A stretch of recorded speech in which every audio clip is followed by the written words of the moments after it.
Hello everyone, this is Jyoti Tiwari and you are watching my English study channel English with Jyoti ma'am. Today I have brought for you third poem of class 10th English, A Tiger in the Zoo. This poem is written by Leslie Norris. Leslie Norris के द्वारा लिखी गई ये poem है जो कि एक Wales poet हैं और उन्होंने बहुत सारी शॉर्ट स्टोरीज एंड पोएम्स लिखी हुई हैं। तो चलिए देखते हैं line by line explanation of this poem a tiger in the zoo. This poem contrast a tiger in the zoo with the tiger in its natural habitat. ये जो poem है यह अंतर बताती है चिड़ियाघर में रहने वाले टाइगर और नेचुरल हैबिटेट मीन्स जंगल में रहने वाले टाइगर के बीच में। नेचुरल हैबिटेट का मतलब होता है प्राकृतिक आवास। The poem moves from the zoo to the jungle and back again to the zoo. यह पोएम चिड़ियाघर से शुरू होती है और अगेन जंगल की ओर मुड़ती है और फिर से जू की तरफ आती है। Read the poem silently once and say which stanzas speak about the tiger in the zoo and which ones speak about the tiger in the jungle. इस पोएम को ध्यानपूर्वक शांतिपूर्वक पढ़िए और देखिए कि कौन सा स्टेंजा चिड़ियाघर में रहने वाले टाइगर की बात कर रहा है और कौन सा स्टेंजा जंगल में रहने वाले टाइगर का वर्णन कर रहा है। तो चलिए देखते हैं फर्स्ट स्टेंजा को। He stalks in his vivid stripes. He, यहाँ पे he वर्ड टाइगर के लिए यूज़ किया गया है। जनरली टाइगर के लिए हम इट का यूज़ करते हैं, लेकिन पोएट ने यहाँ पे he का यूज़ किया है। दैट मीन्स कि उसने यहाँ पे पर्सोनिफिकेशन पोएटिक डिवाइस का यूज़ किया है। स्टॉल्क्स, स्टॉल्क्स मीन्स होता है to move slowly in order to catch something. किसी चीज़ को पकड़ने के लिए धीरे धीरे चलना स्टॉल्क्स कहलाता है। In his vivid stripes, vivid means होती हैं स्पष्ट या उज्ज्वल, स्ट्राइप्स मीन्स धारियाँ। तो टाइगर के शरीर में जो धारियाँ होती हैं वो जब वो चलता है तो वो उसकी चमकदार धारियाँ चमकती हैं।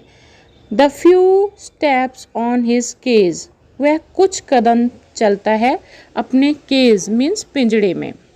On his pads of velvet quiet in his quiet rage, उसके जो पैड्स हैं, पैड से मतलब यहाँ पे टाइगर के पंजे से है, एंड वेलवेट, उसके जो पंजे हैं वो वेलवेट की तरह सॉफ्ट हैं और वह बहुत ही धीरे से चलता है, उसके पंजों से कोई आवाज़ नहीं हो रही है। इन हिज क्वाइट रेज, और रेज मीन्स होता है एंगर, उसके अंदर एंगर भी भरा हुआ है, गुस्सा भरा हुआ है, लेकिन वह उसको प्रदर्शित नहीं कर रहा है। तो ये हम बात कर रहे हैं जू में रहने वाले टाइगर की। चलिए देखते हैं नेक्स्ट स्टेंजा को। ही should B lurking in Shadow, उसे होना चाहिए था। लर्किंग मीन्स होता है छिपना, उसे छिपा होना चाहिए था। इन शैडो, शैडो मीन्स छाया, उसे छाया में छिपा होना चाहिए था। स्लाइडिंग थ्रू लॉन्ग ग्रास, और फिसलते हुए निकलना चाहिए था। लॉन्ग ग्रास मतलब लंबी घास के बीच से। Near the water pole hole, water hole means होता है जलाशय, उसे कहाँ होना चाहिए था? वाटर होल के आसपास होना चाहिए था, छिपा हुआ होना चाहिए था लॉन्ग ग्रास में, और स्लाइड करते हुए मूव करना था।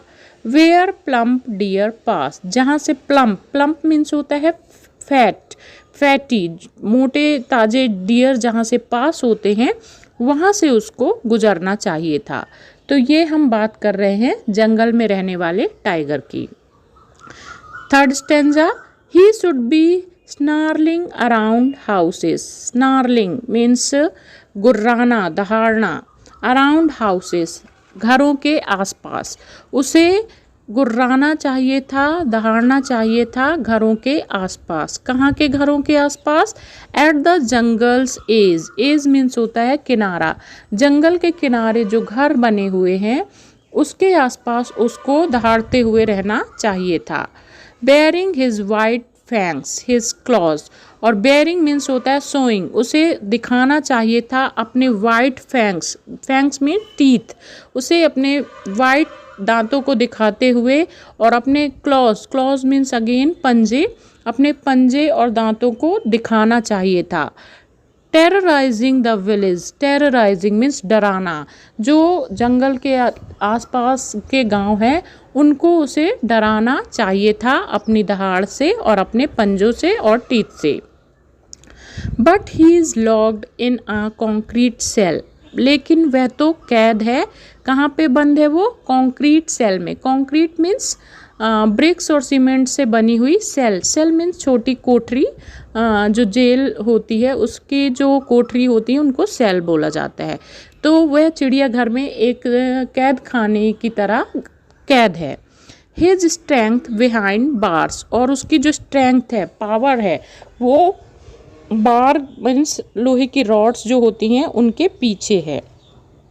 स्टॉल्किंग the length of his cage, वह अगेन स्टॉल्किंग मीन्स धीरे धीरे चलना, और लेंथ ऑफ द केज मतलब जो पिंजड़े की लंबाई है उसी के अंतर्गत वह धीरे धीरे चल रहा है। इग्नोरिंग विजिटर्स, और वह अनदेखा कर रहा है वहाँ पे आने वाले लोगों को। इग्नोर मीन्स अनदेखा करना, विजिटर मतलब आने वाले। He hears the last voice at night, the patrolling cars, वह सुनता है last voice आखिरी आवाज़, at night मतलब रात में, वह रात में last voice सुनता है। किसकी आवाज़ सुनता है? The patrolling cars, patrolling cars की आवाज़ सुनता है। पेट्रोलिंग कार्स कौन सी होती हैं? रात में जो निगरानी के लिए पुलिस की गाड़ियां निकलती हैं गश्त के लिए, उन्हें पेट्रोलिंग कार्स कहा जाता है, और उनकी आवाज़ वो टाइगर सुनता है। And stairs with his brilliant eyes at the brilliant stars, और देखता है, स्टेयर्स मीन्स लगातार देखना, और ब्रिलियंट आइज मीन्स चमकदार आँखें, वह अपनी चमकदार आँखों से ब्रिलियंट स्टार्स मीन्स चमकदार तारों को देखता है। तो ये जू में रहने वाले टाइगर की बात हो रही है। तो ये था line by line explanation of the poem a tiger in the zoo.